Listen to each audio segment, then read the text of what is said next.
बात हो रही थी रूस और यूक्रेन की। रात थी लेकिन अंधेरे से ज्यादा डरावनी थी वो आवाजें। पूरा आसमान दहा रहा था जैसे जंग का ऐलान हो रहा हो। कीव पर बरसी मौत की बारिश। रूस ने दागी 550 मिसाइलें और शहीद ड्रोन। यूक्रेन की राजधानी कीव एक बार फिर बना जंग का मैदान। पूरा शहर रात भर धमाकों, मशीन गन की गोलियों और ड्रोन की गड़गड़ाहट से थर्रा उठा। सिर्फ एक घंटे पहले ही दुनिया ने देखा था डोनाल्ड ट्रंप और व्लादिमीर पुतिन के बीच बातचीत और यूक्रेन को हथियार भेजने की खेप पर अमेरिका की रोक। और उसके बाद रूस ने खोल दिया मिसाइलों का पिटारा। रूसी वायुसेना का दावा है 550 मिसाइलें और ड्रोन दागे गए, जिसमें से ज्यादातर थे शाही ड्रोन। 11 मिसाइलें का भी इस्तेमाल किया गया।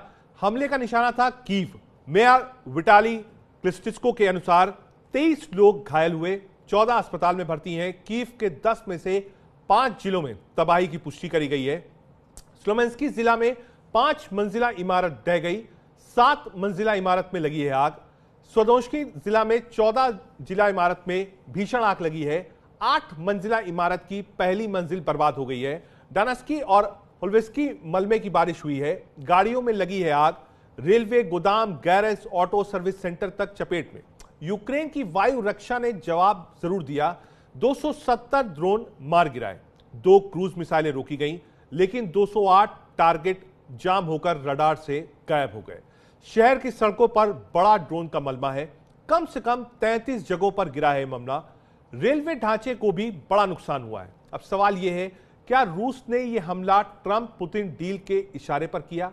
क्या अमेरिका ने सच में हाथ खींच लिया है? और अब सबसे बड़ा सवाल यह है, क्या अब जंग निर्णायक मोड़ पर पहुंच गई है? आगे बढ़ते हैं। कीव में कहां का हमला हुआ है, इस पर हम चर्चा करेंगे, लेकिन उससे पहले एक बार वापस चलते हैं। हमारे साथ हमारे खास मेहमान भी जुड़ेंगे। एक बार आपको कुछ और जानकारी देते हैं। कीव में कहां कहां पर हमला हुआ है। सोलोंस्की जिला में हमला हुआ है, ये की के जरिए हम आपको दिखा रहे हैं। पीसीआर एक बार ग्राफिक्स के जरिए हम अपने दर्शकों को समझाने की कोशिश करेंगे।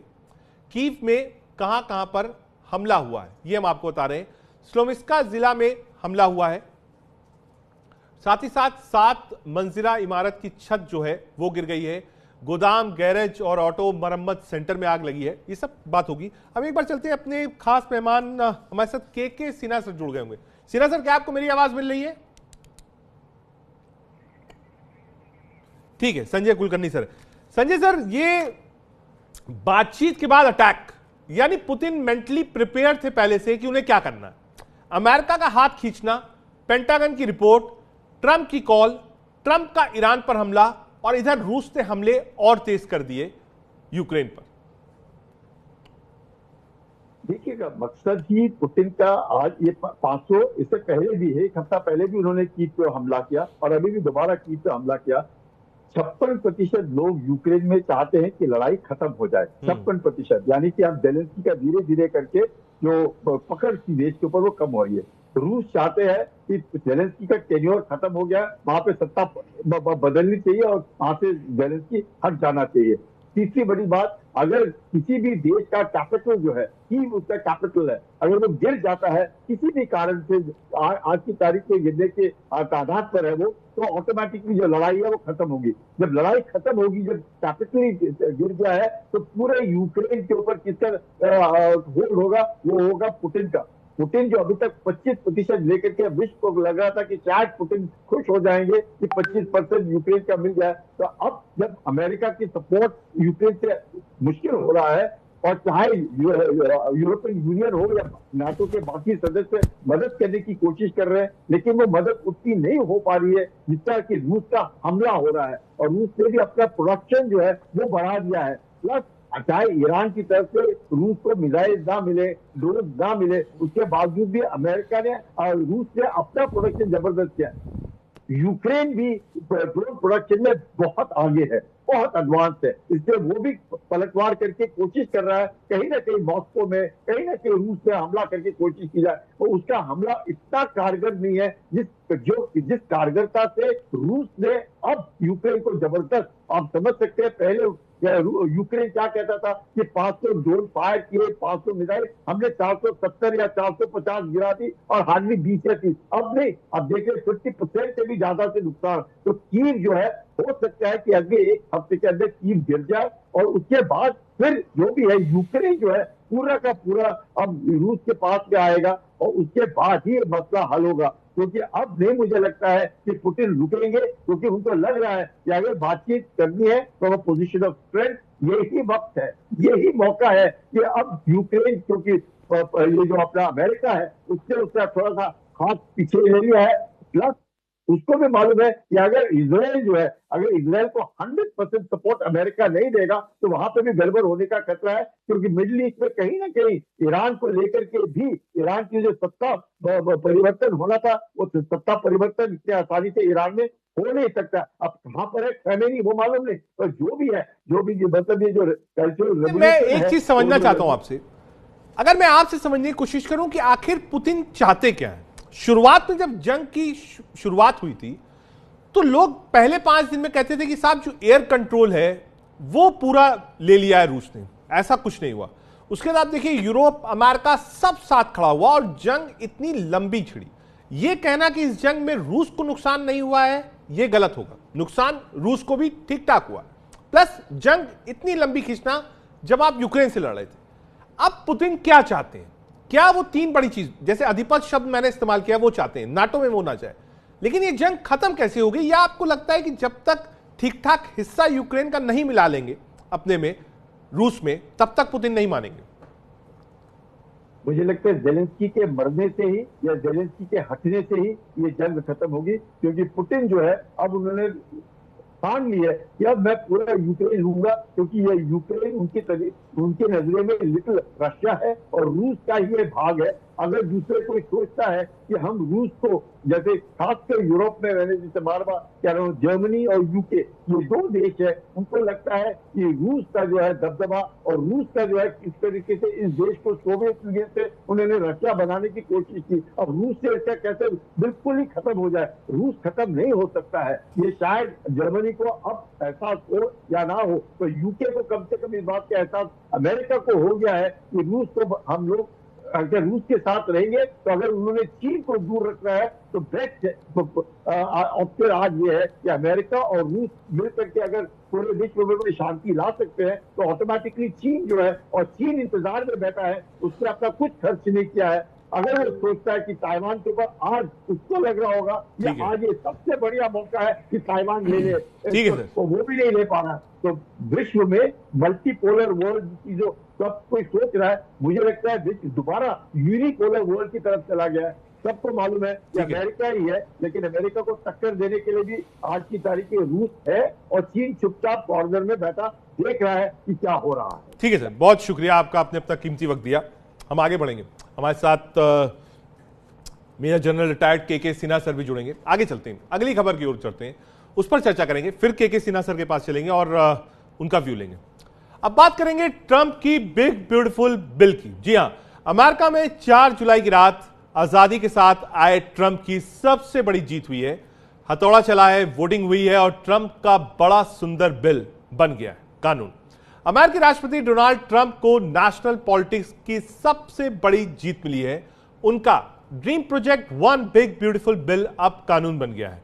4 जुलाई को अमेरिका की आजादी के दिन जब पूरा देश जश्न मना रहा था, ट्रंप ने संसद के दोनों सदनों में अपने सपनों का बिल पारित करवा लिया और फिर अपने सिग्नेचर के साथ उसे बना दिया कानून।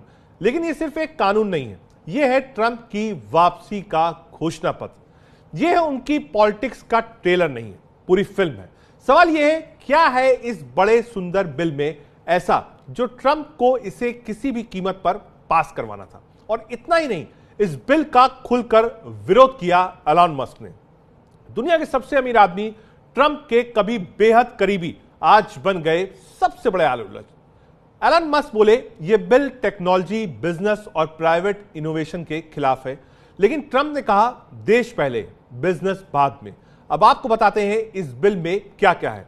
अवैध प्रवासियों पर सख्त कानून है, बॉर्डर सिक्योरिटी को फुल फंडिंग है, मेक इन अमेरिका को जबरदस्त बढ़ावा है, बिग टेक कंपनीज पर लगाम है, चाइना से आने वाला डेटा प्लेटफॉर्म्स पर सेंसरशिप्स है और ट्रंप के मुताबिक अमेरिका को फिर से महान बनाने का रास्ता है। इसी बिल से होकर जाता है। चलते हैं एक बार, हमारे साथ जनरल के सिन्हा सर भी जुड़ रहे हैं। सिन्हा सर, ये जो बिग ब्यूटीफुल बिल था, ये आपके ये विश लिस्ट थी, फ्लैगशिप था, प्रोग्राम था, और इसी से दरार शुरू हुई एलॉन मस्क और ट्रंप के बीच में। लेकिन फाइनली एलॉन मस्क अब बाहर है पूरे सिस्टम से, और ट्रंप ने यह बिल पास करा लिया है। जय हिंद रजत, जो आप इस बिल की बात कर रहे हैं और खास करके आज बहुत इंपॉर्टेंट है, बिकॉज आज ही अमेरिका का वो ये दिन है जब अमेरिका के अस्तित्व को हम देखते हैं पूरे विश्व में और किस तरह से वो एक सुपर पावर की तरह आता है। वन बिग ब्यूटीफुल बिल, ये बिल में आपने जैसे बताया उसके सारे आयामों को बताया, अवैध प्रवासी के बारे में, बॉर्डर मैनेजमेंट के बारे में, मेक अमेरिका ग्रेट अगेन, और जो चाइना के संदर्भ में उनका एप्रीहेंशंस हैं जिसमें डेटा का आना और ऑल दोज थिंग्स चाइना के ऊपर वो लगा रहे थे बैन, कभी वो पीछे जाते हैं, कभी आगे आते हैं, टैरिफ्स लगाते हैं, कभी उनके स्टूडेंट को नहीं आने देने।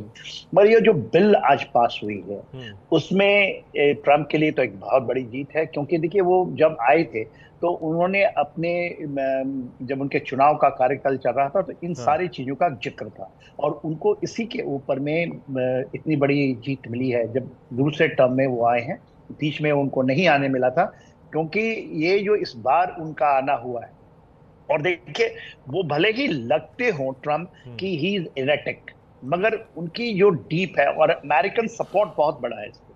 यदि आप अमेरिका जाएंगे तो इन चीजों के ऊपर में आप किसी से बात करें, who is American, who is a white American, even some black American, वो आपको इन चीजों में सहमति दिखाई देते हैं। देखिए अवैध प्रवासी का मुद्दा बहुत बड़ा है। सर मैं आ रहा हूं, आपको सिर्फ और सिर्फ 40 सेकंड रुक रहा हूं, इसकी बड़ी चीजें आपको बता दें। वन बिग ब्यूटीफुल बिल में क्या क्या है ये आपको बताते हैं। ट्रंप के कानून में छिपे हैं ये 5 बड़े दाव: अवैध प्रवासियों पर सख्त कानून, बॉर्डर सिक्योरिटी को full funding, make in America को जबरदस्त बढ़ावा, बिग टेक कंपनियों पर लगाम, चाइना से आने वाले डेटा प्लेटफॉर्म्स पर सेंसरशिप। ये सब कुछ इस बड़े बिल में। सिन्हा सर कंटिन्यू करिए। हाँ, देखिए जो आपने ही बताया ये 5 जो आयाम है इसके, अवैध प्रवासी के ऊपर सख्त कानून, एक कानूनी लड़ाई वो हार चुके हैं। देखिए वहां पर by birth if you getting the American citizenship, उसके ऊपर में रोक लगा दी है, कोर्टों ने सख्त रोक लगाई है। अवैध प्रवासी के ऊपर में दूसरे जो आयाम है जो कि अवैध तरीके से अमेरिका में आए हैं, मेरा ये मानना है कि ये बहुत सही है। यदि आप अमेरिका में जाएंगे तो जिस तरह से सारी दुनिया वहां जाने के लिए पहचान होती है अवैध तरीके से, तो उस पर कानून और सख्त कानून लाना एक बहुत जरूरी है अमेरिका के अस्तित्व के लिए। बॉर्डर सिक्योरिटी की बात थी, अमेरिका अपने बॉर्डर को, जैसे India is a frontier country, हम लोग जब भी सिक्योरिटी की बात करते हैं, होमलैंड सिक्योरिटी की या हम एक्सटर्नल सिक्योरिटी की, तो हम अपने फ्रंटियर्स की बात करते हैं। अमेरिका कभी नहीं किया, उसकी जब से अस्तित्व आई है वो खास करके नदर्न बॉर्डर को आप देख लें जो कि कनाडा के साथ लगता है, और उसके सदर्न खास करके जो मैक्सिको के साथ उसका लगता है, उन दोनों के ऊपर में इट वाज ओपन बॉर्डर था, ओपन बॉर्डर, एनीवन कैन। तो वहां पर जो एक ओपननेस थी उसके अंदर में, क्योंकि लोगों ने उसका दुरुपयोग किया है, तो ये मेरा भी मानना है, क्योंकि अमेरिका में जाए तो काफी लोग समझते हैं कि इसके ऊपर में उसकी फंडिंग की बात हो रही कि यदि बॉर्डर सिक्योरिटी के ऊपर में उनको फंडिंग के लिए पैसे लगाने की, तो इस बिल के अंदर में वो भी आया है। मेक इन अमेरिका, देखिए मेक इन अमेरिका में समवेयर अमेरिका फॉल्टेड, वो 2-3 दशकों से ये फॉल्ट रहा। उन्होंने मेक इन चाइना का जो पॉलिसी लिया था 90 के दशक में, आपने देखा, क्योंकि उनके पास लेबर प्रॉब्लम है। देखिए 33 करोड़ लोग ही अमेरिका में हैं, जो कि आधे से ज्यादा जो यंग जनरेशन है, जो जेन-जी कहलाते हैं, they are not ready to work. Gen Z is totally gone. वो सारे चीज करेंगे, पार्टी करेंगे, बट मैं एक इसमें सवाल और पूछना चाहता हूं। उन्होंने जो टैगलाइन दी, मेक अमेरिका ग्रेट अमेरिका, ये एक पंचलाइन उन्होंने रखी, इसी के साथ वो चले। एलॉन मस्क पूरे प्रचार में उनके साथ थे, आप कहिए बिल्कुल शैडो की तरह। इस बिल पर एलॉन मस्क का भी बहुत विरोध था। जी देखिए रजत, जब एलन मस्क आए थे तो उस समय सादे चीजों से वो सहमति थी। वो डॉज के, इसलिए उनको DOGE director of intel governance की जो बात होती है उसका उनको हेड बनाया गया। उस समय भी जॉब कटिंग की बात हुई थी। भले ही वो जॉब कटिंग उन्होंने, डोनाल्ड ट्रंप ने उनको अच्छा यूज किया है। देखिए उस समय एलन मस्क को एक एक तरीका है उनका, क्योंकि is one of the richest man of the world, and जिस तरह से अपने पैर को खड़ा करते हैं, उनके सारे फील्ड को ले लें, चाहे स्पेस से लेकर के नीचे तक टेस्ला की बात करें, एलन मस्क सक्सेसफुल रहे हैं एंड इज ओन वे। वो इसलिए उनके साथ आए थे, पहले टर्म्स में यदि आप देखें, he was totally against Trump. Second term में जब वो आते हैं, हाँ। इसलिए आए थे कि he wanted to come into the parallel, एक व्हाइट हाउस के अंदर में एज ए उनको एंट्री मिलना एक बड़ी चीज है। और अभी वो एक पार्टी, इंडिपेंडेंट पार्टी की बात कर रहे हैं, जिसको बहुत बड़ा सपोर्ट है। इसी अमेरिका के अंदर भी ये जो है डेमोक्रेट एंड रिपब्लिक वाली जो है कि दो पार्टी रहेगी, मगर उसके संविधान में कहता है you can have more party. ठीक है सर, तो मैं आपको रुक रहा हूं, एक खबर और है, आ रहा हूं सर, वापस आ रहा हूं, एक अगली खबर पर अब चलना है हमको। अगली बार क्या है? अगली खबर है, चीन की सत्ता में भूचाल आ गया, शी जिनपिंग गायब हो गए। क्या बीजिंग की गहराइयों में तख्ता पलट की पटकथा लिखी जा रही है? मई का आखिरी हफ्ता है, जून की शुरुआत थी, चीन के राष्ट्रपति शी जिनपिंग कहीं नजर नहीं आते, ना कोई सार्वजनिक कार्यक्रम में, ना कोई बयान, यहां तक कि पीपल्स डेली तक में उनका नाम तक नहीं था। सवाल यह नहीं कि वो कहां है, सवाल यह है कि उन्हें छिपाया क्यों जा रहा है? क्या जिनपिंग की सत्ता अब कमजोर हो गई है? क्या पीएलए यानी पीपल्स लिबरेशन आर्मी में बगावत की सुगबुगाहट है? शी जिनपिंग की बेलारूस के राष्ट्रपति के साथ छोटी मीटिंग हुई है, रेड कारपेट नहीं था, सुरक्षा घेरा आधा हो गया था, उनके पिता की समाधि से राष्ट्रीय गौरव का तमगा हटा दिया गया। जनरल जोंग युक्सिया, वही शख्स जिन्होंने जिनपिंग को तीसरा कार्यकाल दिलाया, अब उन्हीं से टकराव है और अब वही पीएलए के असली मालिक है। शी के वफादार कई जनरल या तो गायब हैं या पद से हटाए गए।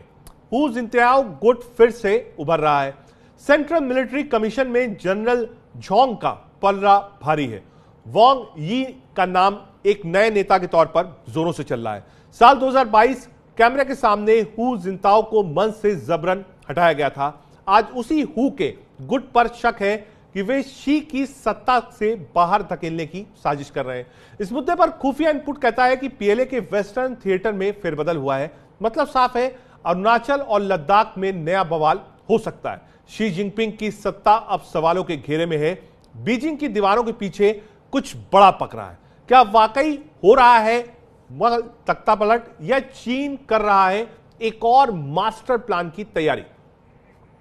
सीधे चलते हैं सिन्हा सर के पास। सिन्हा सर, क्योंकि आप देखिए ब्रिक्स में गायब थे, 3-4-10 दिन से पब्लिक अपीयरेंस नहीं है, और डोनाल्ड ट्रंप ने, मैं उनको कोट करूंगा, उन्होंने कहा था कि वहां पर सत्ता परिवर्तन होने वाला है। तो क्या उस डायरेक्शन में चीज जा रही है या फिर कुछ और है?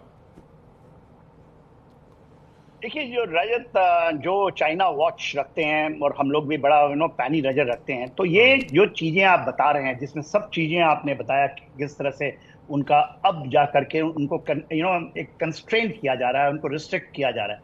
जो शी जिनपिंग थे, उन्होंने सत्ता में इतना ही, जितना पकड़, मेरे ख्याल से माओ जेडोंग की बात होती है, माओ की बात होती है उस समय, उनसे भी ज्यादा, माओ से तुम की जब बात होती है माओ की, तो उससे भी ज्यादा पकड़ है। आज के दिन पकड़ थी, हाँ, पकड़ ढीली इसलिए हुई क्योंकि उन्होंने सारे जितने भी आपका सेंट्रल मिलिट्री कमीशन की आपने बात की, पीएलए के उनके जो लीडरशिप है उसकी बात की, उन्होंने सारे चीज जितने भी फैक्टर्स हैं आपके पीएलए के अंदर में, उनको अपने अंदर ले लिया था और उसमें बहुत सख्ती से आया। देखिए, उनमें उनकी जो धर्मपत्नी है, उनकी बेटी का भी बहुत बड़ा कभी कभी खबरें नहीं आती हैं वहां से, जिस तरह से वो चीज करते हैं। तो शी जिनपिंग की 2-3 पॉलिसी लेके आया। 2012 में वो पावर में आए, 2013 से अभी आप देखिए उनका अभी 11 साल चल रहा है जब वो प्रेसिडेंट हैं। इस बीच यदि आप देखेंगे पीएलए के अंदर में army, navy, air force and space command जितने भी हैं, including defence minister, 2 defence minister को बदलना, एक फॉरेन मिनिस्टर को बदलना। जो अभी है फॉरेन मिनिस्टर साहब, ये पुराने थे क्योंकि वो उनके बहुत वफादार हैं, मगर इसके अलावा पीएलए के पूरे टॉप लीडर्स को, स्पेशली आपके मिसाइल डिफेंस कमांड को देखिए, स्पेस कमांड को देखिए, जो मैटर करता है मैरीटाइम डोमेन के अंदर में, उनको सारे को जो भी उनको लगा खतरे में कि ये सिर उठा सकते हैं, उनको निकाल दिया गया, और उनका कहीं भी अता पता नहीं है। अभी देखिए जो वहां ली है, जो प्राइम मिनिस्टर ली है, वो जा रहे हैं ब्रिक्स में। देखिए अभी ब्रिक्स में आप देखिएगा, जो 6-7 के दिन में ब्रिक्स के अंदर 12 साल के इतिहास के अंदर में शी जिनपिंग ने ब्रिक को फ्रंट से खेलने की चेष्टा की। मगर यहाँ पर भी उनकी एससीओ में आपने देखा जिस तरह से राजनाथ सिंह गए थे और उन्होंने चैलेंज कर दिया कि आपकी भारत की सारी को कैसे देखना चाहिए? पड़ोसी मुल्क है, भारत के लिए बहुत तो अच्छे रिश्ते नहीं है, और बॉर्डर हम शेयर करते हैं। अगर वहां पर तख्ता पलट होता है, पॉलिटिकल अनस्टेबिलिटी होती है, जो कि हम पाकिस्तान में इतने दिन से देख रहे हैं। चीन हमारा कोई दोस्त मुल्क नहीं है, बड़ा दुश्मन मुल्क है, लेकिन अगर राजनीतिक अस्थिरता होती है, भारत को कैसे देखना चाहिए? देखिए भारत के लिए तो एक अच्छी चीज है कि जितना कमजोर पड़ेगा चीन, देखिए उसकी आर्थिक व्यवस्थाएं भी पीछे जा रही हैं। जिस तरह से चीन राइज कर रहा था और मल्टीपोलैरिटी में, वो कहता है, मल्टीपोलैरिटी की तो बात ही नहीं करता है, रीजन के अंदर में कहता है कि only power, he was challenging America to emerge at the omni power, अकेला वो पावर की तरफ जाता है, और मल्टीपोलैरिटी के अंदर में उसको समझाने की चेष्टा की गई। इवन देखिएगा मोदी जी साहब जब हमारा डोकलाम हुआ था 2017 में, तो वो वुहान गए थे, उस समय भी उन्होंने बताया था कि एशिया की सदी है, ये सदी जो है एशिया में, और चीन और भारत, जिसको हम भारत को कहते हैं कि एलिफेंट एंड उसको ड्रैगन कहते हैं, कैन टैंगो। मगर वो लाइन अभी उन्होंने भेजा, अभी हमारे प्रेसिडेंट को उन्होंने लिखा है, और ये डोनाल्ड ट्रंप ने एक हफ्ते पहले ही बात कह दी थी। क्या कोई कनेक्शन था, क्या कोई इनपुट था, या फिर सिर्फ उनका एक गेस था? देखिए ये इनपुट तो 100% होती है। देखिए सबको पता है, जो चाइना की वॉच करता है, हम लोगों का इसकी आकलन है। यदि जैसे आपने नाम पूरा का पूरा होजिनटाओ के बारे में बताया, जैसे उनको बहुत बेइज्जत कर करके पूरे के पूरे इससे निकाल दिया गया था, तो आपने तो एक नाम लिया, आप पूरी मिलिट्री के नाम मैं आपको गिनाने शुरू करूं, सारे उनके लोग उनके अगेंस्ट खड़े हो गए, क्योंकि उनकी 2 पॉलिसी वो लेकर आए थे। एक तो BRI और road and initiative and hegemonic behaviour, जिसके अंदर में डेट ट्रैप में, तो ये तो डेट ट्रैप में लेते थे कंट्रीज को, आज खुद डेट ट्रैप में फंस गई है पूरी की चाइना की अर्थव्यवस्था। तो इनकी जो 2 मेजर, आप बोलिए कि इनकी ये था, जो हर एक लीडर जो चाइना का होता है उसका 2, एक लीडर था, आप जाओ दाओ सेपिंग को देखेंगे, उन्होंने कहा था कि we should not rise, we should lie low when we are rising, जब तक हम ताकतवर बन रहे हैं, तो वो उसमें सफल हुए थे। शी जिनपिंग को आपने मिडिल किंगडम सिंड्रोम था कि उनका ये मानना था कि 2022 के आसपास 2022 के China will emerge out, and उन्होंने ऐसा काम तो किया है। उनकी नेवी जिस तरह से मैरीटाइम डोमेन में बढ़ी है जैसे, मगर आप जब हेजेमोनिक बिहेवियर में आप सभी को अपना एनिमी बना लेते हैं, तो आपका एम्बिशन ऐसा हो जाता है कि जिंदगी भर, ये तो माओ से भी ज्यादा इनकी अपनी एम्बिशन। सर एक फाइनल कमेंट आपसे लेना चाहूंगा। देखिए इजराइल ईरान में जो कॉन्फ्लिक्ट था, मुझे लगता नहीं अभी खत्म हुआ है। आज ट्रंप ने कॉल की पुतिन को, बातचीत हुई, पुतिन ने हमले और तेज कर दिए। मिडिल ईस्ट के हालात ठीक नहीं है, रूस और यूक्रेन का जो मामला है वो और बढ़ता जा रहा है, रूस ने हमले और तेज कर दिए हैं। इधर पाकिस्तान जंजाल में फंसा हुआ है, चीन में अस्थिरता है। तो ये जो जियोपॉलिटिकल स्थिति है, ये किस तरफ इशारा कर रही है?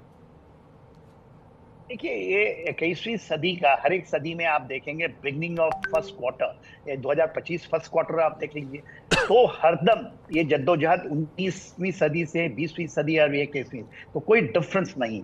तो आपका वर्ल्ड ऑर्डर को जब आपको बदलता है, तो ऐसे ही चीजें होती हैं। तो ये पोजीशनिंग चेंज हुई है सर, आप भी मानते हैं जो वर्ल्ड ऑर्डर की पोजीशनिंग थी, वो पोजीशनिंग पूरी तरीके से बदल गई है?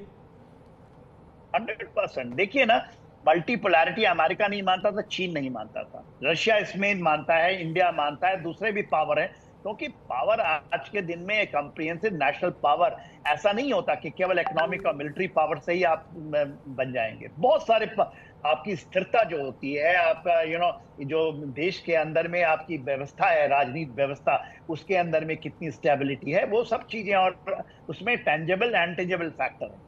तो आज के दिन में मल्टीपोलैरिटी तो अब तो अमेरिका बोल रहा है, इवन चाइना जब कहता है कि India and China can tango, और शी जिनपिंग ने लिखा है, प्रधानमंत्री मुर्मू को, हमारे प्रेसिडेंट को उन्होंने चिट्ठी लिखी है कुछ दिन पहले। ठीक है, तो ये जो चीजें उनको समझाई जाती, माफी के साथ रोक रहा हूं सिन्हा सर, बहुत शुक्रिया, वक्त आज इतने की इजाजत देता है। एक छोटा सा कमर्शियल ब्रेक लेना है। 5 बड़ी खबरों का विश्लेषण हमने